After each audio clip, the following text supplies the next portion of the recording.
Assalamualaikum warahmatullahi wabarakatuh. Perkenalkan, nama saya Sandrina Pranatasari dengan NIM 231186206132 dari kelas 3 PGSD reguler D. Di sini saya akan menyebutkan dan menjelaskan serta memberikan 3 contoh mengenai pendekatan dan landasan filsafat pendidikan yang dapat digunakan oleh guru dalam pembelajaran di sekolah dasar. Serta saya juga akan memberikan pendapat saya terkait kontribusi yang digunakan dari pendekatan dan landasan tersebut dalam pendidikan di tempat tinggal saya.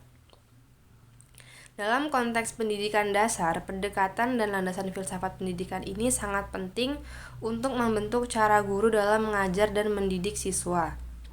Dan berikut merupakan 3 pendekatan dan landasan filsafat pendidikan yang dapat digunakan oleh guru di sekolah dasar. Yang pertama yaitu ada pendekatan konstruktivisme. Pendekatan konstruktivisme itu sendiri merupakan pendekatan yang fokus pada bagaimana siswa itu membangun pengetahuan mereka sendiri melalui pengalaman dan interaksi dengan lingkungan. Dan dalam konteks ini, guru itu berperan sebagai fasilitator yang membantu siswa mengeksplorasi ide-ide baru dan menemukan solusi untuk masalah. Contohnya yaitu seperti seorang guru SD dapat menerapkan pendekatan konstruktivisme ini dengan mengadakan kelompok proyek di mana siswa itu diminta untuk merancang sebuah taman sekolah. Siswa akan melakukan penelitian tentang tanaman, lalu mereka akan merencanakan tata letak serta bekerja sama untuk mewujudkan taman tersebut. Dan melalui proses ini mereka belajar tentang ekosistem, kerjasama tim, dan tanggung jawab. Yang kedua yaitu pendekatan humanisme.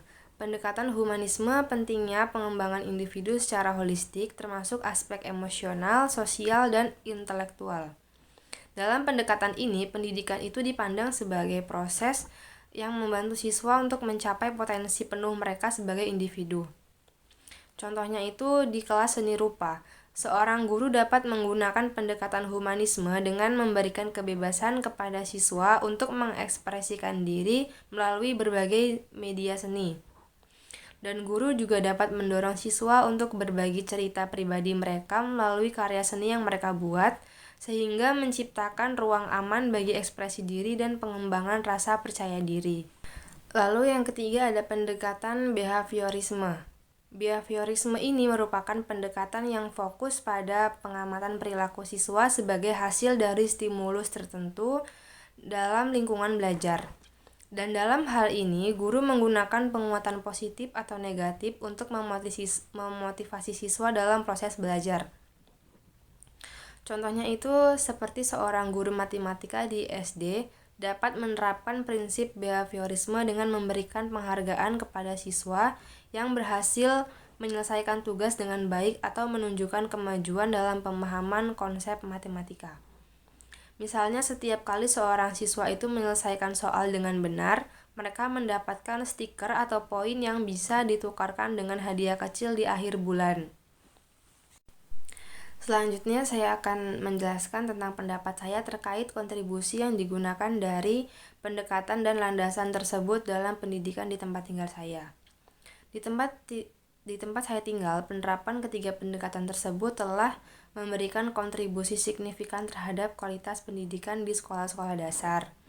Pendekatan konstruktivisme ini juga mendorong kolaborasi antar siswa dan meningkatkan keterlibatan mereka dalam pembelajaran aktif. Dan dengan adanya proyek-proyek berbasis kelompok seperti pembuatan taman sekolah atau kegiatan sains yang sederhana, anak-anak menjadi lebih antusias dalam belajar karena mereka melihat relevansi materi pelajaran dengan kehidupan mereka sehari-hari.